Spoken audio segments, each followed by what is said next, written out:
بسم اللہ الرحمن الرحیم۔ امید کرتا ہوں تمام دوست احباب خیریت سے ہوں گے۔ آج جس شخص کو دیکھتے ہیں وہ مصیبت کی وجہ سے پریشان نظر آتا ہے، چاہے وہ امیر ہے یا غریب ہے، فقیر ہے یا بادشاہ ہے۔ کوئی شخص بیماری کی وجہ سے پریشان نظر آتا ہے، کوئی شخص رزق کی وجہ سے پریشان نظر آتا ہے، کوئی شخص رشتوں کی وجہ سے پریشان نظر آتا ہے، کوئی شخص اپنے ہمسایوں کی وجہ سے پریشان نظر آتا ہے، کوئی شخص گھریلو مسائل کی وجہ سے پریشان نظر آتا ہے، اور پریشانیاں ایسی ہیں کہ پریشانیوں سے باہر نہیں نکل سکتا۔ تو میں آپ کو قرآنی نسخہ بتاتا ہوں، جو شخص اس پر عمل کرے گا اللہ تبارک و تعالی اپنے فضل سے ان کی تمام پریشانیوں کو نجات عطا فرمائیں گے۔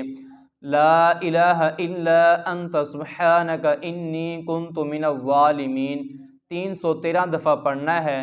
جو رب تعالی حضرت یونس علیہ السلام کو مچھلی کے پیٹ سے نکال سکتا ہے تو وہی رب تمہیں تمہاری ساری پریشانیوں سے بھی نجات دے سکتا ہے۔